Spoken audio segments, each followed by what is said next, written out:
Good morning प्यारे दोस्तों, कैसे हो भाई। आप सबका हमारे इस बेसिक ग्रामर के सेशन में स्वागत है।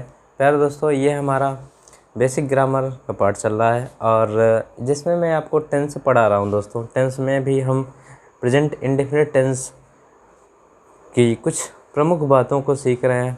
उनकी जो सामान्य बातें हैं उनको हम पढ़ लिए हैं दोस्तों, है ना।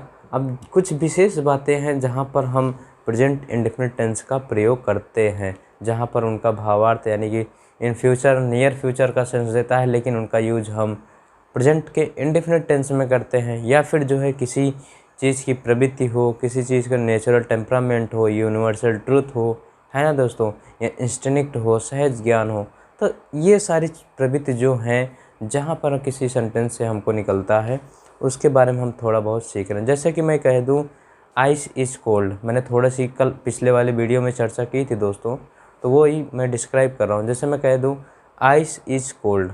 अब ज़रा बताइए दोस्तों कि आइस जो है, बर्फ़, वो ठंडी ही होती है, ये उसकी टेम्परामेंट है, उसकी एक नेचुरल प्रवृत्ति है ना दोस्तों, ये वो ठंडी ही होती है ना। या फिर मैं कह दूँ कोई ओरिजिनल स्टेटमेंट, जैसे Sardar Patel is iron man, है ना दोस्तों। तो जो आयरन मैन है सरदार पटेल को कहा गया है, तो ये एक ओरिजिनल स्टेटमेंट है ना दोस्तों। तो वही चीज़ की चर्चा कर रहा हूँ। आइए देखिए ज़रा मैंने क्या बताया कि प्रेजेंट इंडेफिनिट टेंस की कुछ विशेष स्थिति है, ज़रा हम इनको समझते हैं। ये विशेष स्थितियाँ कहाँ कैसे यूज होती हैं। जैसे मैंने थोड़ा सा यहाँ लिखा है नेचर, कंडीशन फर्स्ट में डाला है दोस्तों। नेचर क्या होता है? स्वभाव। क्या होता है दोस्तों? स्वभाव। टेम्पर प्रवृत्ति होती है किसी चीज़ की, प्रवृत्ति होती है दोस्तों, ये प्रकृति नहीं दोस्तों, प्रवृत्ति, है ना। और ये इंस्टिंक्ट दोस्तों सहज ज्ञान, कुछ आंतरिक ज्ञान हो, बताएंगे भी सारा एग्जाम्पल से। परमानेंट एक्शन, जो लगातार वही एक्शन होता रहा हो, या फिर कोई ओरिजिनल स्टेटमेंट हो, या यूनिवर्सल ट्रुथ की बात हो दोस्तों। तो इन सब का प्रयोग हम किस टेंस में करते हैं? सिंपल प्रेजेंट या प्रेजेंट इंडेफिनिट टेंस में करते हैं दोस्तों। ज़रा हम इनको एग्जाम्पल से समझते हैं कैसे। जैसे मैंने आपको एग्जाम्पल दिया दोस्तों कि ice is cold, ice is cold. अब ज़रा इस पे गौर करें, आइस इज़ कोल्ड, ये क्या है? इसकी क्या है भाई? इसकी ये तो टेम्पर है, प्रवृत्ति है ना दोस्तों। भाई आइस ये टेम्पर है, क्योंकि बर्फ़ ठंडी ही होती है दोस्तों, ये उसकी टेम्पर है ना भाई। यदि मैं कह दूं सरदार पटेल, कह दूं दोस्तों दूसरा, ज़रा देखिए क्या कह दें भाई, सरदार पटेल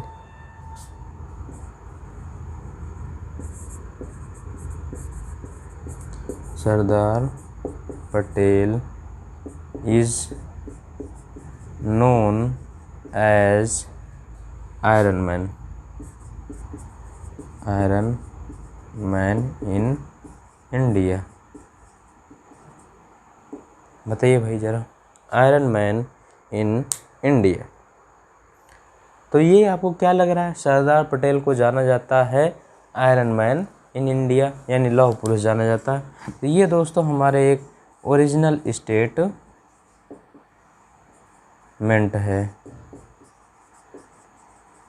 है कि नहीं भाई? बात है क्लियर है कि नहीं? ज़रा बताइए।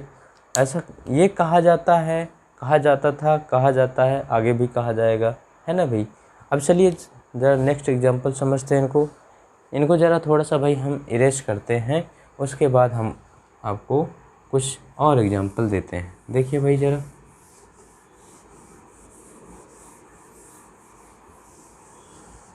देखिए एग्जांपल दूसरा समझिए भाई। जैसे मैं कह दूं गांधी जी हमारे देश के राष्ट्रपिता हैं। देखिए जैसे मैं कह दूं गांधी जी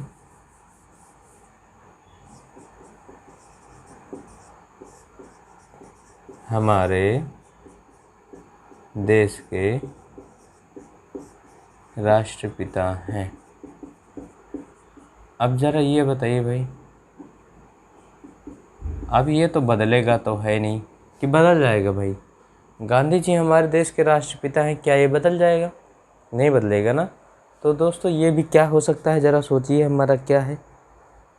ये भी एक ओरिजिनल स्टेटमेंट हो सकता है कि नहीं भाई? इसको ज़रा ट्रांसलेट करें। गांधी जी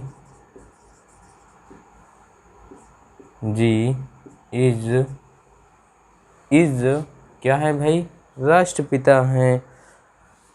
तो क्या हो जाएगा? The father of our nation. बात है clear? Gandhi ji is the father of our nation. ठीक है भाई। अब जरा मैं कह दूं, सूर्य हमेशा पूर्व में ही निकलता है। सूर्य हमेशा पूर्व में ही निकलता है। क्या सूर्य पश्चिम में भी निकलता है भाई? ये भी तो एक ओरिजिनल स्टेटमेंट है कि नहीं दोस्तों? बताइए। ओरिजिनल स्टेटमेंट नहीं, ये कंटिन्यूअल एक्शन है, क्योंकि डेली सूर्य ईस्ट में निकलता है, वेस्ट में अस्त होता है ना दोस्तों? तो ये कंटिन्यूअल एक्शन मैंने लिखाया था आपको कि कंटिन्यूअस एक्शन यानी कि जो लगातार जारी रहने वाले कोई काम हो। तो क्या हो जाएगा दोस्तों? सूर्य हमेशा पूर्व में निकलता है। क्या करेंगे? The sun rises in the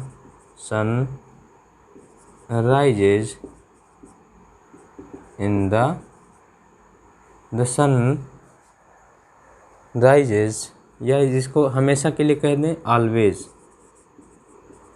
always rises in the east, है ना भाई? The sun always rises in the east. ये क्या है भाई? हमारा कंटिन्यूअस एक्शन है। बातें क्लियर हुई?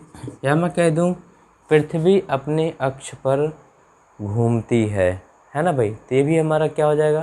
Continuous action. घूम रही है ना भाई? देखिए जरा, पृथ्वी अपने अक्ष पर घूमती है। क्या हो जाएगा? The earth revolves on its axis. बातें क्लियर हुई भाई? तो वही मैंने कहा दोस्तों, यदि हमारा कोई नेचुरल प्रवृत्ति की बातें हों, टेम्पर की बातें हों, या फिर कंटिन्यूअल एक्शन हो, यूनिवर्सल ट्रूथ हो, है ना दोस्तों? तो इंस्टिंक्ट हो, कोई सहज ज्ञान हो, तो ऐसी कोई बातें हों तो उसका टेंस हमेशा सिंपल प्रेजेंट या प्रेजेंट इंडेफिनिट टेंस होता है दोस्तों। ज़रा आइए इनकी कुछ कंडीशन दूसरी देखते हैं। एक और कंडीशन है प्यारे दोस्तों, समझ लेते हैं। कंडीशन नंबर 2, ये कंडीशन फर्स्ट था दोस्तों, जहाँ पर हमारी ओरिजिनल स्टेटमेंट या फिर और कुछ बातें थी जो हमने सीख लिया। आइए चलिए भाई देखते हैं कंडीशन 2। कंडीशन 2, अब ये कौन सी कंडीशन, ये क्या कह रहा है भाई? देखिए, जैसे समझ लीजिए किसी वाक्य में यदि किसी वाक्य में क्लॉज ऑफ टाइम और क्लॉज ऑफ रिजल्ट, मैं क्या बात कर रहा हूँ भाई? क्लॉज ऑफ टाइम एवं clause of condition, clause of time एवं clause of condition, clause of condition. बातें समझिए भाई। क्लॉज ऑफ टाइम एवं क्लॉज ऑफ कंडीशन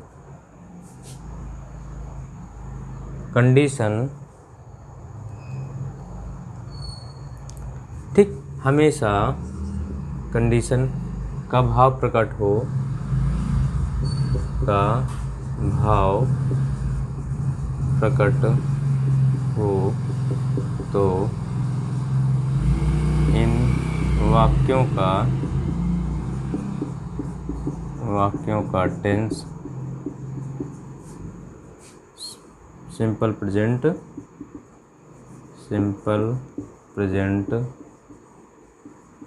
या प्रेजेंट इंडेफिनिट टेंस होता है।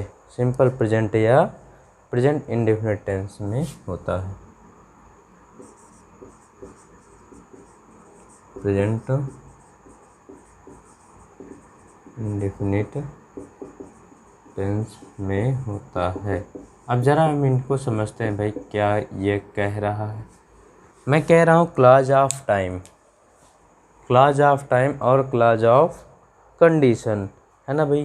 क्लॉज ऑफ टाइम में समय बोधक, क्लॉज ऑफ कंडीशन शर्त बोधक। समझ में आया ना इतनी बातें।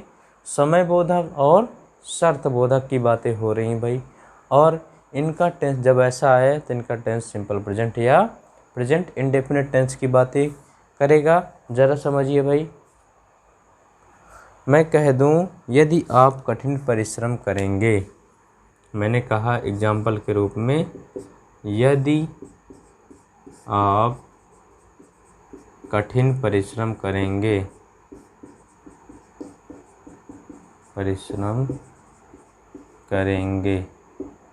तो परिणाम क्या होगा भाई। यदि आप कठिन परिश्रम करेंगे तो पास हो जाएंगे,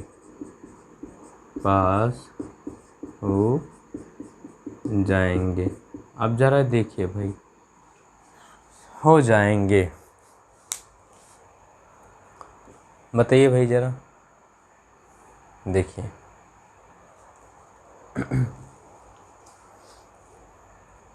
यदि आप कठिन परिश्रम करेंगे तो आप पास हो जाएंगे। ये देखिए कंडीशन कैसे समझेंगे। इफ़ लग करके यानी यदि लग करके आता है कोई चीज़ तो कंडीशन को शो करता है। अब ऐसे समझ लीजिए कि यदि आप कठिन, ये कंडीशन है, यदि ऐसा करेंगे तभी ऐसा होगा, ऐसा ये कंडीशन है, ऐसा आप करना पड़ेगा तब आपको ऐसा होगा। इसको कैसे कहेंगे। If you work hard, if you work hard, क्या हो जाएगा भाई, यू विल पास। ठीक है भाई। ज़रा दूसरा देखिए। पहला, मैं तब तक इंतज़ार करूँगा, मैं तब तक इंतज़ार करूँगा जब तक वह वापस नहीं आएगा, वह वापस नहीं आएगा। अब ज़रा यहाँ समझिए भाई, यहाँ कंडीशन क्या है भाई। मैं तब तक इंतज़ार करूँगा जब तक वह वापस नहीं आएगा। दोस्तों ज़रा ये देखिए, जब तक वापस नहीं आएगा। अब देखिए जब तक कंडीशन है कि नहीं भाई, जब तक आया कि नहीं, ज़रा समझिए। जब तक यानी टाइम दिया, क्लॉज ऑफ टाइम आया कि नहीं, ये जब तक वापस नहीं आएगा, ये हमारा क्या है भाई, क्लॉज ऑफ टाइम है कि नहीं, बताइए भाई ज़रा। कंडीशन दिया कि ये क्लॉज ऑफ टाइम हो या क्लॉज ऑफ कंडीशन का भाव प्रकट हो दोस्तों, तो वहाँ पर हम सिंपल प्रेजेंट या प्रेजेंट इंडेफिनिट टेंस का करते हैं। देखिए ज़रा, ये क्लॉज ऑफ टाइम आपको दिख रहा है कि नहीं। जब तक वो नहीं आएगा, समय शो कर रहा है ना भाई कि जब तक नहीं आएगा तब तक मैं इंतज़ार करूँगा। ज़रा इसको ट्रांसलेट करते हैं भाई। क्या करेंगे भाई, आई शैल वेट, मैं तब तक इंतज़ार करूँगा, आई शैल वेट। भाई आई शैल वेट, जब तक के लिए, अनटिल वह वापस नहीं आ जाता। ही, अब देखिए इसका टेंस कैसा होगा भाई, सिंपल प्रेजेंट या present indefinite tense, comes back. देखिए मैंने इसका टेंस क्या रखा, देखिए क्योंकि ये क्लॉज ऑफ टाइम है, क्लॉज ऑफ टाइम है, तो मैंने क्या कहा, क्लॉज ऑफ टाइम या क्लॉज ऑफ कंडीशन यदि वाक्य में आते हैं तो उनका टेंस कैसा होगा, सिंपल प्रेजेंट या प्रेजेंट इंडेफिनिट टेंस। ये देखिए क्लॉज ऑफ, ये क्या है, क्लॉज ऑफ कंडीशन, कि आप जो है कठिन परिश्रम करेंगे, तो ये कंडीशन है कि जब तक आप कठिन परिश्रम नहीं करेंगे तब तक आप पास नहीं हो जाएंगे दोस्तों। तो ये क्या है, क्लॉज ऑफ कंडीशन। आई बातें समझ में भाई?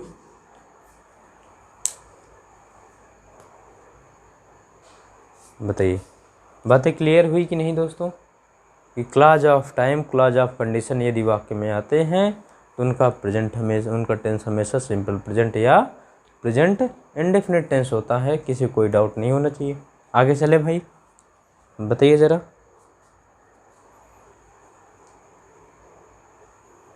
चलिए दोस्तों आइए आगे देखते हैं भाई।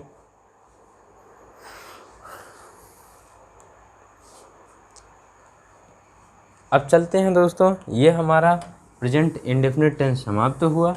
आइए चलते हैं प्रेजेंट कंटिन्यूअस की ओर। अब उसका थोड़ा सा समझते हैं कि उनका प्रयोग कैसा किया जाता है। ठीक है भाई, तो क्या कह रहे हैं, प्रेजेंट कंटिन्यूअस टेंस। देखिए भाई,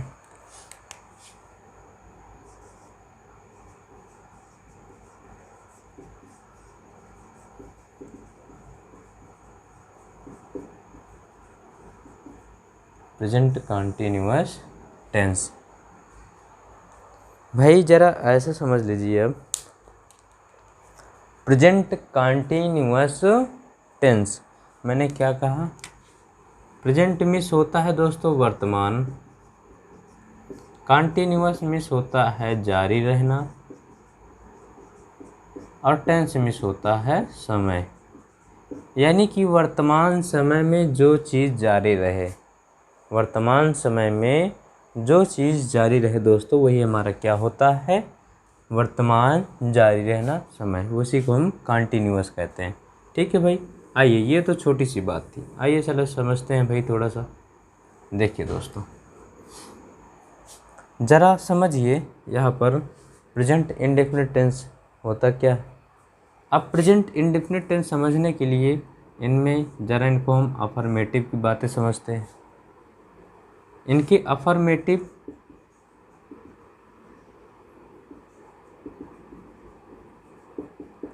है ना भाई, अफर्मेटिव की बातें समझते हैं और निगेटिव की बातें समझते हैं। निगेटिव और इंट्रोगेटिव, यहीं से थोड़ा समझते हैं तो फिर सारी बातें लिखाएंगे, निगेटिव और इंट्रोगेटिव की, है ना। चलिए दोस्तों, निगेटिव और इंट्रोगेटिव की बातें समझते हैं। यदि मैं इसको ऐसे लिख दूँ, थोड़ा सा क्या कह रहा हूँ, निगेटिव और इंट्रोगेटिव। चलिए भाई, अफर्मेटिव में भी हम लोग क्या सीखते हैं, ये यदि हमारा सब्जेक्ट क्या हो, सिंगुलर हो। ठीक है दोस्तों, सब्जेक्ट सिंगुलर हो, यदि हमारा जो सब्जेक्ट है वो प्लूरल हो। मैंने ऐसे बनाया भाई, यदि हमारा सब्जेक्ट सिंगुलर हो, यदि हमारा सब्जेक्ट प्लूरल हो। देखिए भाई समझिए ज़रा, तो क्या हो जाएगा भाई, कुछ समझ में आ रहा है भाई? बताइए।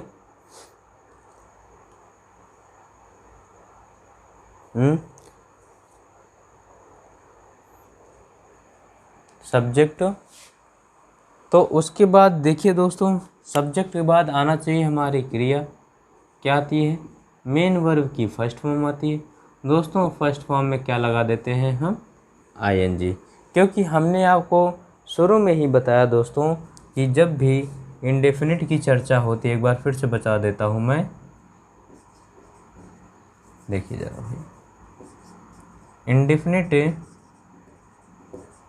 की चर्चा होती है तो मतलब कि उसको क्या कहते हैं, वर्ब की फर्स्ट फॉर्म होगी, या तो दोस्तों होगी वर्ब की फर्स्ट फॉर्म में यस या यस होगी दोस्तों, है ना, या फिर बी टू होगा। बातें समझ में आई?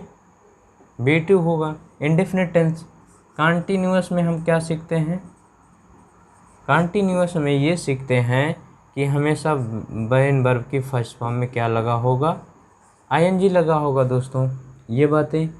अब कॉन्टिन्यूअस परफेक्ट में क्या सीखते हैं, परफेक्ट में ये सीखते हैं दोस्तों कि V3 होगा कि नहीं होगा भाई, बताइए ज़रा, क्या होगा, B3 होगा। और परफेक्ट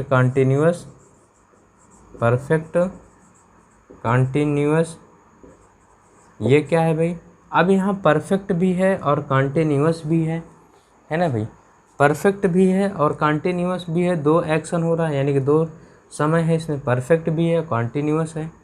तो दोस्तों परफेक्ट में हमको चाहिए B3, तो बी के लिए ये देखिए प्रेजेंट के लिए बी, ये हमको नया वर्ड मिला। बी के लिए इसमें हमने आपको बताया था इज, एम, आर, ये वर्ड होते हैं, इनका पास्ट टेंस वाज या वेयर होता है और इनका थर्ड फॉर्म बीन होता है ना दोस्तों, होता है कि नहीं भाई, ज़रा बी का is, am, are first form, was were second form, been third form, हुआ कि नहीं। तो ज़रा देखिए गौर करिए, परफेक्ट में हमको क्या चाहिए, B3, तो इसका B3, बी का होने का B3 यानी कि बीन आया। अब कॉन्टिन्यूअस वर्ब की फर्स्ट फॉर्म में आईएनजी। बातें क्लियर हुई, इतनी बातें समझ में आई भाई, कैसे, तो वही मैं कह रहा हूँ, ज़रा आप कॉन्टिन्यूअस की बातें आ गई तो कॉन्टिन्यूअस में हमको सब्जेक्ट के साथ क्या लगा होना चाहिए, वर्ब की फर्स्ट फॉर्म में आईएनजी। मैंने यहाँ लगाया, कोई दिक्कत दोस्तों, है ना। लेकिन अब एक चीज़ समस्या आ गई दोस्तों, क्या आ गई कि हम आईएनजी ऐसा तो लगाने से, जैसे मैं कह दूँ राम खेल रहा है, मैं ज़रा इसकी बात करूँ तो राम प्लेइंग है ना दोस्तों, राम प्लेइंग। अब ये देखिए मैंने सब्जेक्ट भी लिखा और फर्स्ट फॉर्म, क्रिया की फर्स्ट फॉर्म में आईएनजी लग दिया। क्या ये सेंटेंस हमारा सही है, बताइए ज़रा भाई, सेंटेंस सही है या गलत, कुछ समझ कर बताइए भाइयों। तो दोस्तों ये हमारा सेंटेंस क्या नहीं सही है, सही नहीं है। क्यों नहीं सही है, क्योंकि ये जो आईएनजी फॉर्म है ये हमको इसके पहले किसी सहायक क्रिया की ज़रूरत पड़ती है, जिसको हम ऑक्सिलरी वर्ब कहते हैं दोस्तों, ऑक्सिलरी वर्ब कहते हैं। तो ये हमारा सबसे पहले देखिए, प्रेजेंट कॉन्टिन्यूअस टेंस के लिए ऑक्सिलरी वर्ब क्या क्या होती है, ज़रा समझ लीजिए भाई। प्रेजेंट के लिए समझिए भाई ज़रा,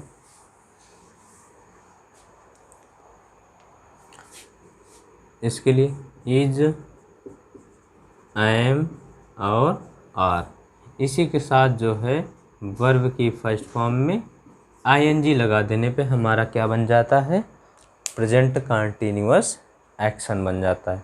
ठीक है भाइयों, इज, एम, आर, ठीक है भाई। हमको यहाँ एक नया मेहमान मिल गया, इज, एम, आर, ठीक है दोस्तों। तो ये हमारी इस मेन वर्ब की सहायता करेगी, जो बताएगी कि ये किसका एक्शन हो रहा है, किस टेंस में, यानी किस टाइम का एक्शन हो रहा है। तो बताया कि प्रेजेंट के कॉन्टिन्यूअस टेंस में इसका एक्शन हो रहा है। ठीक है दोस्तों, ज़रा अब यहाँ हम इनकी चर्चा करते हैं, तब क्या हो जाएगा, सिंपल, यानी कि सब्जेक्ट हमारा सिंगुलर है तो इज आएगा, है ना दोस्तों। उसके बाद मेन वर्ब की फर्स्ट फॉर्म में आईएनजी लग जाएगा, है ना। तो सब्जेक्ट प्लूरल है तो क्या हो जाएगा, आर, मेन वर्ब की फर्स्ट फॉर्म में आईएनजी लग जाएगा। बातें क्लियर, बातें समझ में आई भाई। ठीक है। तो और निगेटिव ज़रा इंट्रोगेटिव की बात करें। किसकी बात करें भाई? निगेटिव ज़रा इंट्रोगेटिव की बात करें। अब ऐसे यहीं से एक सब्जेक्ट एक सेंटेंस से सारी बातें क्लियर हो जाएंगी। मैं लिखता हूँ he is writing a letter. मैं यहीं से अब सारी बातें आपको क्लियर कर देता हूँ। Negative, interrogative, affirmative. कैसा सब सेंटेंस है हमारा? अफर्मेटिव सेंटेंस है। अब ज़रा इसको हम निगेटिव बनाते हैं। क्या? He is. निगेटिव बनाने के लिए क्या चाहिए हमको? नॉट की ज़रूरत पड़ती है, तो यहाँ पर लगा दिए he is not writing a letter. बातें क्लियर हुई भाई? He is not writing a letter. अब ये तो हमारा अफर्मेटिव बन गया, निगेटिव बन गया। अब ज़रा इनको हम इंट्रोगेटिव बनाते हैं। तो इंट्रोगेटिव बनाने के लिए दोस्तों हमने बताया था 2 प्रकार के बनते हैं, है ना? 2 प्रकार के मतलब यस नो टाइप और WH वर्ड, है ना भाई? जब यस नो टाइप बनते हैं दोस्तों, तो यस नो टाइप की शुरुआत हम हमेशा किससे करते हैं? हेल्पिंग वर्ब से करते हैं दोस्तों। तो ज़रा इसका इंट्रोगेटिव बनाइए। हेल्पिंग वर्ब से शुरुआत होगी, क्या आ जाएगा? इज़, बाकी सारा सिस्टम वही रहेगा। He writing a letter. बातें क्लियर हुई कि नहीं भाई? Is he writing a letter. हुई कि नहीं बात है दोस्तों? समझ में आई दोस्तों? ये हमारे क्वेश्चन वाले वर्ड हो गए, यानी affirmative sentence, negative sentence, interrogative sentence. बातें समझ में आई? ठीक है दोस्तों। अब ज़रा मैं इनको WH वर्ड पे बताऊं तो क्या हो जाएगा? व्हाट लग जाएगा मान लीजिए। तो WH वाले वर्ड हमारा सबसे पहले आते हैं, उसके बाद फिर हमारा हूबहू पहले वाला स्ट्रक्चर रहता है, व्हाट इज ही राइटिंग, है ना भाई? What is he writing. ज़रा यहाँ से प्रश्न करिए, व्हाट इज ही राइटिंग, वह क्या लिख रहा है? तो उत्तर मिलेगा अ लेटर, एक पत्र लिख रहा है। बातें क्लियर हुई भाई? देखिए, निगेटिव और इंट्रोगेटिव भी आपको मिल गया, अफर्मेटिव भी मिल गया। यदि यहाँ मैं प्लूरल कर दूंगा तो प्लूरल के लिए आर आ जाएगा सब्जेक्ट। बातें समझ में आई भाई मैं क्या बोल रहा हूँ? एक एक पॉइंट यहाँ समझ में आया? जो हमने नया मेहमान यहाँ लिया, वो नया मेहमान यहाँ से आया बी, यानी किसी कार्य का होना कंटिन्यूअस में होना, तो वो हमेशा is, am, are present tense में, was, were past tense में, और बीन हमेशा पास्ट पार्टिसिपल में जाता है दोस्तों। तो ये बात है। आइए हम इनको लिखित वे में समझते हैं दोस्तों, लिखित तरीके से। चलिए भाई देखते हैं ज़रा इनको कैसे और यूज किया जाता है, ये समझ लीजिए भाई।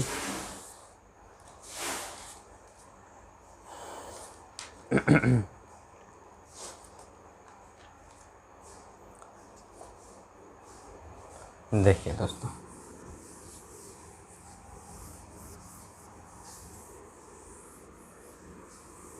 आइए चलिए लिखिए भाई ज़रा।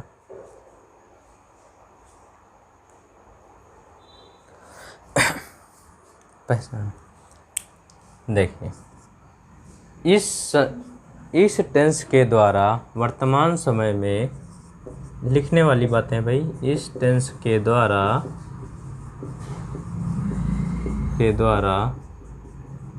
वर्तमान समय में किसी कार्य अथवा घटना, समय में किसी कार्य अथवा घटना के जारी रहने, किसी कार्य अथवा घटना के जारी रहने का भाव प्रकट होता है, का भाव प्रकट होता है। ऐसे वाक्यों के द्वारा ऐसे होता है। वाक्यों ऐसे वाक्यों के अंत में रहा है ना दोस्तों, रहा है, रही है, रहा है,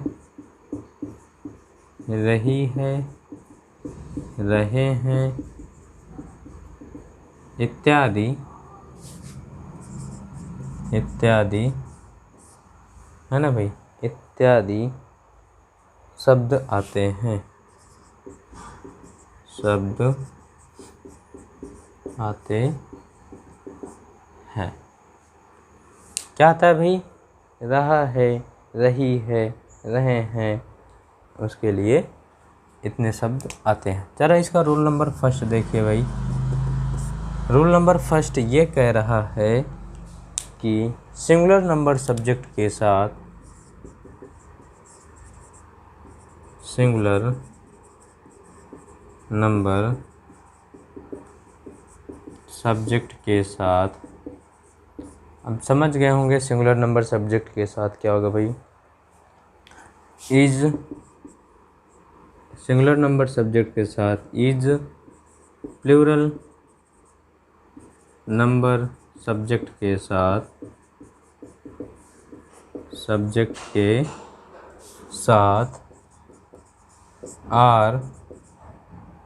आर तथा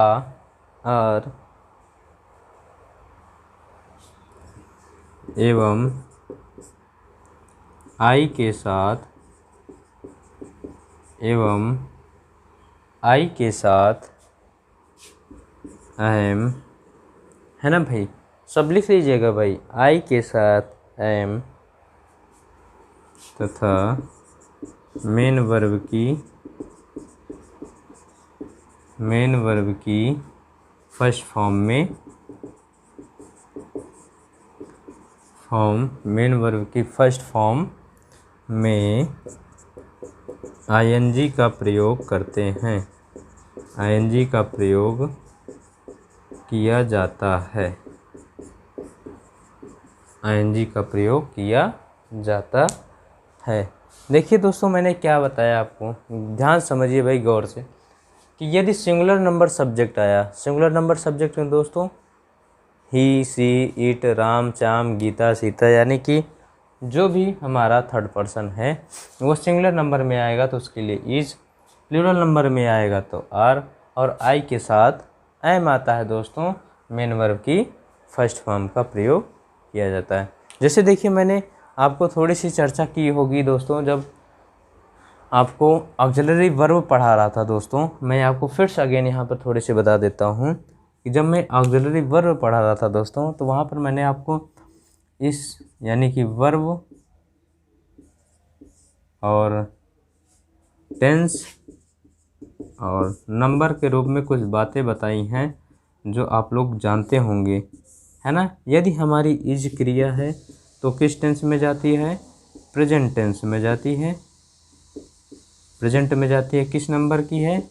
सिंगुलर नंबर की है। ये बातें मैं ऑलरेडी आपको बता चुका हूँ, इसलिए मैं वहाँ कह रहा था दोस्तों कि आप ध्यान से पढ़िए, ये आगे चल के इनका यूज होगा। आर की बातें कह दिया तो वो किस टेंस को डिनोट कर रहे हैं? प्रेजेंट टेंस को डिनोट कर रहा है। किस नंबर का है? प्लूरल नंबर का, है ना भाई, प्लूरल नंबर का। और जब मैं कह दूँ एम की बातें कह दिया तो ये किस टेंस को डिनोट करता है? प्रेजेंट टेंस को डिनोट करता है। और किस नंबर का होगा दोस्तों? ये सिंगुलर और प्लूरल या प्लूरल दोनों का, है ना। ऐसी बातें मैंने आपको बताई हैं दोस्तों कि वर्ब, टेंस, नंबर जब आपको हम लिखा रहे थे तो वहाँ इज, एम, आर के बारे में सारी बातें बताई हैं, वाज, वेयर के बारे में बताई हैं, हैज, हैव, हैड के बारे में बताई हैं, डू, डज, डिड के बारे में बताई है दोस्तों। यदि आप ना देखे हों तो हमारा बेसिक ग्रामर के सेशन में जा कर के देख लीजिए दोस्तों। आइए भाई, चलिए, इतनी बातें नोट हो गई। अब ज़रा इनको हम कुछ स्ट्रक्चर्स देखते हैं, कुछ स्ट्रक्चर देखते हैं दोस्तों, ज़रा समझते हैं स्ट्रक्चर इनका कैसे होता है। ये तो लिखने वाली बातें थी दोस्तों, जो हम जिससे कि समझ सके कैसे क्या है। अब ये ज़रा शॉर्टकट वाली बातें हैं, ज़रा देखिए यहाँ पर। मैं जैसे कह दूँ अफर्मेटिव, पहले यहाँ समझिए सब्जेक्ट है हमारा, है ना दोस्तों, सब्जेक्ट है, ठीक है भाई। उसके बाद is, am, are, main verb की फर्स्ट फॉर्म में आईएनजी लगा दिया दोस्तों। फिर हमने ऑब्जेक्ट लगा दिया, है ना। तो ये हमारा कैसा स्ट्रक्चर है भाई, कैसा स्ट्रक्चर है, अफर्मेटिव, अफर्मेटिव का स्ट्रक्चर है। समझ में आया दोस्तों। यदि मैं ज़रा चर्चा करूं इसकी, subject, subject plus is, am, are, और दोस्तों मैंने नॉट लगा दिया। फिर उसके बाद मेन वर्ब की फर्स्ट फॉर्म में आईएनजी लगा दिया। देन उसके बाद मैंने ऑब्जेक्ट लिख दिया दोस्तों। ये हमारा कैसा बन जाएगा, निगेटिव सेंटेंस का स्ट्रक्चर बन जाएगा, जिसको हम कहेंगे निगेटिव का स्ट्रक्चर। बातें क्लियर दोस्तों। यदि मैं इसी में से आपको कुछ और बताऊं, इन ऑक्सिलरी वर्ब को दोस्तों, इन ऑक्सिलरी वर्ब को जो है सब्जेक्ट के पहले रख देंगे तो हमारा कैसा सेंटेंस बन जाएगा, यस नो टाइप का, यानी कि इंट्रोगेटिव सेंटेंस, यानी कि इज, एम, आर बन गया भाई। अब उसके बाद मैं आपको सब्जेक्ट लिख देता हूँ, देन फिर मेन वर्ब की फर्स्ट फॉर्म में आईएनजी, उसके बाद ऑब्जेक्ट लिख दिया दोस्तों। ये हमारा कैसा है, कैसा स्ट्रक्चर है भाई, यस नो टाइप का, यानी कि इंट्रोगेटिव सेंटेंस, है ना भाई। तो इसको हम क्या लिख सकते हैं, यस नो टाइप लिख सकते हैं कि नहीं भाई। ये हमारा यस नो टाइप हुआ कि नहीं प्यारे दोस्तों। अब ज़रा ये देखिए, ज़रा इन्हीं में से अब हम WH वर्ड पहले लिख देते हैं, WH वर्ड टाइप, है ना भाई, WH word type.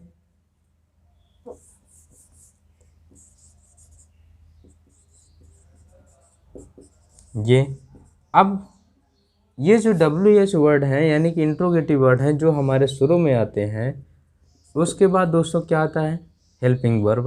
Helping verb हमारी क्या है, इज, एम, आर, हूबहू। देखिए सिर्फ WH वर्ड वाक्य के शुरू में आएगा दोस्तों, बाकी हूबहू स्ट्रक्चर वही आएगा, इज, एम, आर। देन उसके बाद सब्जेक्ट आएगा दोस्तों। अब इसके बाद मेन वर्ब की फर्स्ट फॉर्म में आईएनजी लगा दिया। ये हमारा बन गया WH वर्ड टाइप। बन गया कि नहीं भाई। ये ऑब्जेक्ट होगा दोस्तों, इसके मेन वर्ब के बाद ऑब्जेक्ट, ये WH वर्ड टाइप। एक एक बात क्लियर हुई दोस्तों। मैंने आपको अफर्मेटिव टाइप बताया, देखिए affirmative, negative, yes no type और WH वर्ड यानी कि इंट्रोगेटिव। एक एक बात अच्छे समझिए, क्लियर से समझिए, लिखते चलिए भाई।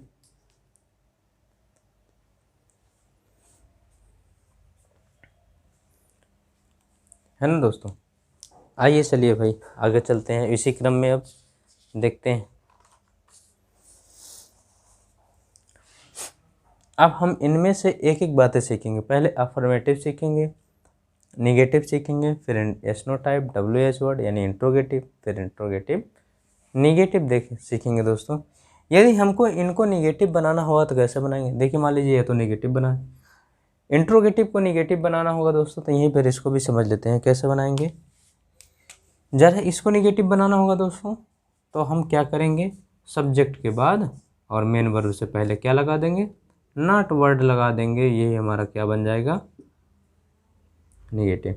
और WH वर्ड टाइप में हमको निगेटिव बनाना है दोस्तों, तो पर भी इसमें भी सब्जेक्ट के बाद मेन वर्ब से पहले लगा देंगे। बातें क्लियर। तो ही हमारा इंट्रोगेटिव निगेटिव बन जाता है दोस्तों, और कुछ नहीं है। चलिए आइए देखते हैं। डालिए भाई अफर्मेटिव सेंटेंस।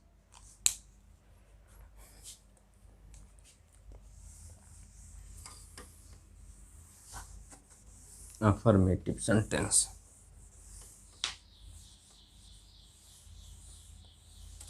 चलिए भाई देखिए,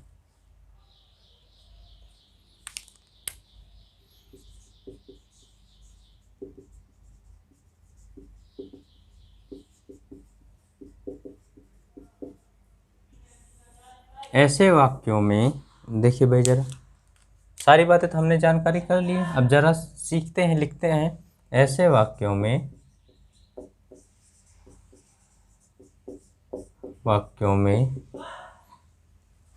क्या होगा भाई, हेल्पिंग वर्ब के रूप में, वाक्यों में हेल्पिंग वर्ब के रूप में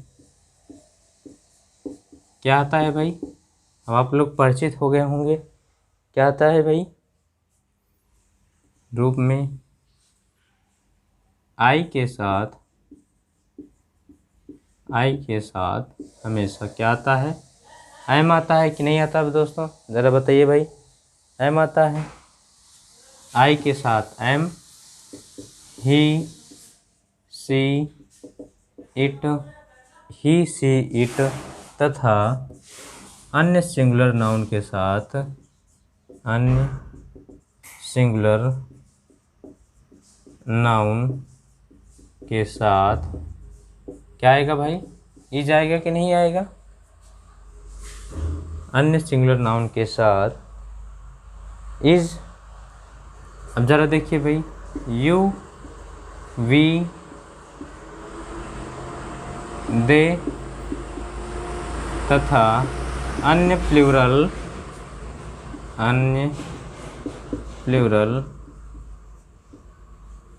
नाउन के साथ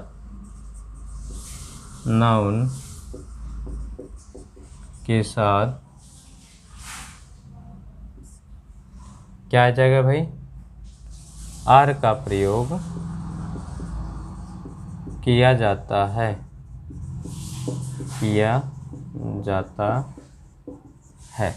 बातें समझ में भाई।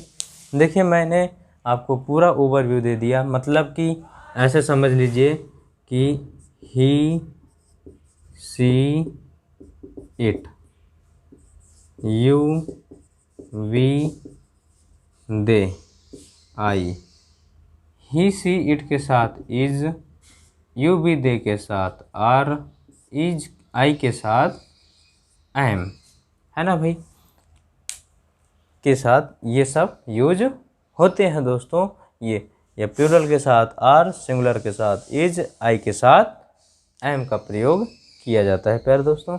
आइए चलते हैं, नेक्स्ट चलते हैं भाई। इतनी बातें क्लियर हुई आपको।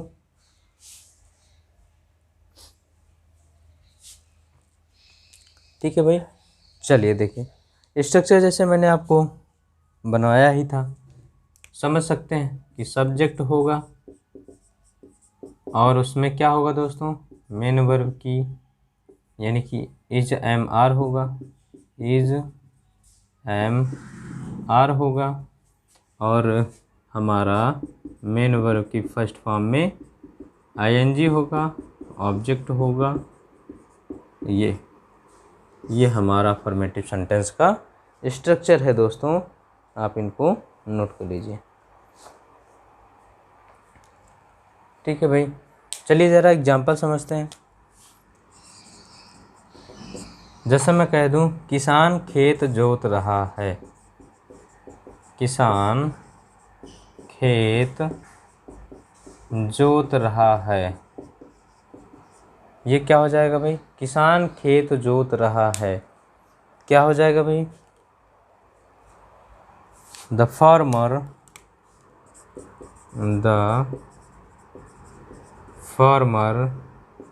Is प्लाउजिंग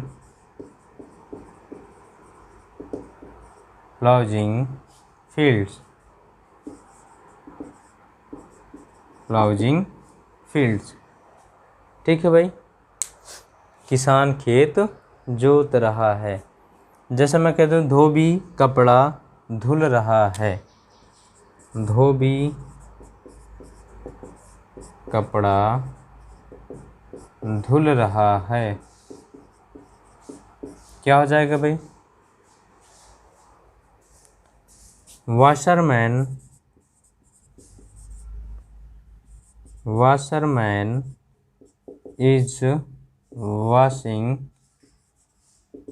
is washing clothes. Washerman is washing clothes. बातें क्लियर भाई? लड़के मैदान में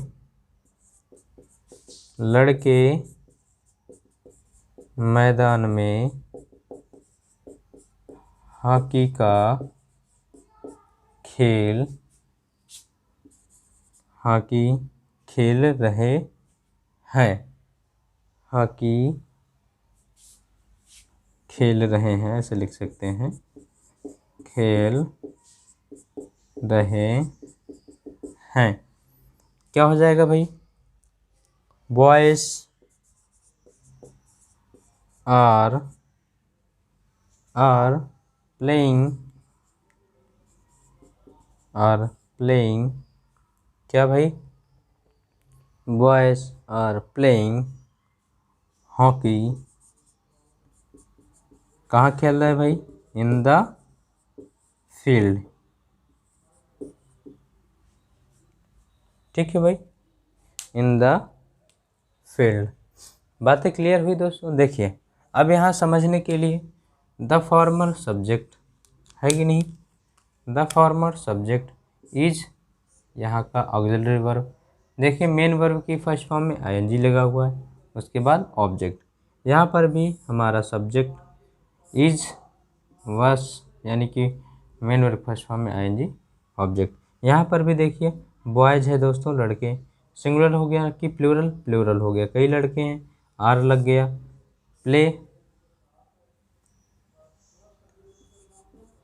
प्ले खेल रहे हैं, खेलना काम हो रहा है, वर्ब फर्स्ट फॉर्म में आईएनजी लग गई है, उसके बाद ऑब्जेक्ट आया दोस्तों। बातें क्लियर हुई? ये हमारा अफर्मेटिव सेंटेंस है। यहाँ पर बताइए और एग्जांपल दे भाई, और एग्जांपल दे भाई। चलिए जैसे मैं कह दूँ वह आर्थिक समस्या का सामना कर रहा है। देखिए भाई, वह आर्थिक समस्या का सामना कर रहा है। आर्थिक समस्या का सामना कर रहा है। अब ये क्या है भाई? आर्थिक समस्या का सामना कर रहा है, तो क्या हो जाएगा? ही सब्जेक्ट सिंगुलर, इज फेसिंग, है ना भाई? ही इज फेसिंग इकोनॉमिकली, है ना दोस्तों? He is facing economical problem. Economical problem, है ना? ठीक है दोस्तों, तो ये हमारा अफर्मेटिव सेंटेंस था दोस्तों। अब यहाँ तक उम्मीद है कोई कन्फ्यूजन नहीं होगा अफर्मेटिव सेंटेंस में। आइए चलिए भाई निगेटिव सेंटेंस चलते हैं। निगेटिव सेंटेंस,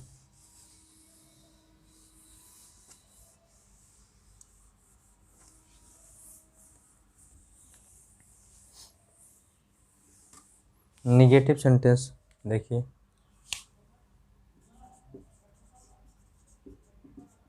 निगेटिव सेंटेंस ये क्या है ज़रा देखिए भाई। यदि वाक्य निगेटिव हो तो, यदि वाक्य निगेटिव हो तो निगेटिव हो तो ऐसे वाक्यों का ट्रांसलेशन करते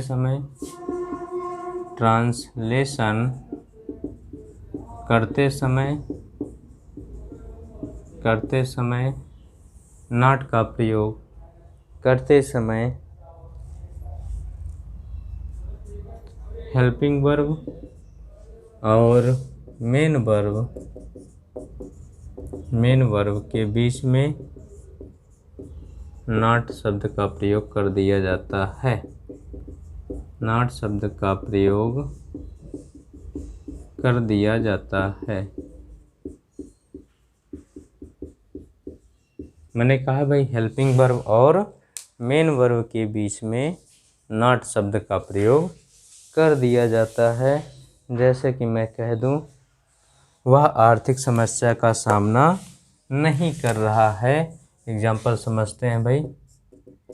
वह आर्थिक समस्या का सामना नहीं कर रहा है। अब देखिए दोस्तों, ये क्या हम कर सकते हैं, इसको जरा गौर करिए, इसको करके बताइए भाई। देखिए दोस्तों, ये क्या हो जाएगा, सब्जेक्ट हमारा ही है, ही आ गया, उसके अकॉर्डिंग क्रिया भी सिंगुलर आ गई। अब देखिए मैंने कहा हेल्पिंग वर्ब हमारा इज है कि नहीं है दोस्तों। उसके बाद मेन वर्ब आया क्या है, नहीं आया, जरा गौर करिए। देखिए भाई इज, अब इसी के बीच में हम नॉट शब्द का प्रयोग कर देंगे, हेल्पिंग वर्ब और मेन वर्ब। अब क्या हो जाएगा, सामना है ना, फेसिंग आया कि नहीं। देखिए मेन वर्ब ऑक्सिलरी वर्ब के बीच में मैंने नॉट शब्द का प्रयोग कर दे। He is not facing economical problem. बातें क्लियर हुई भाई। किसान खेत नहीं जोत रहा है, मैं कह दूं किसान खेत नहीं जोत रहा है। अब इसको कैसे करेंगे, द फार्मर इज नॉट प्लाउजिंग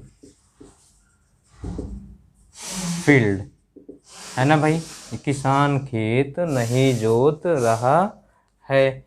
देखिए द फार्मर इज नॉट, यानी कि मेन वर्ब और ऑक्सिलरी वर्ब के बीच में मैंने क्या लगा दिया, नॉट शब्द लगा दिया। नेगेटिव क्लियर दोस्तों।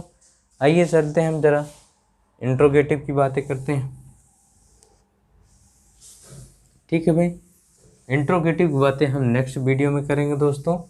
जरा हेडिंग डाल दीजिएगा, क्या कहते हैं, इंट्रोगेटिव सेंटेंस।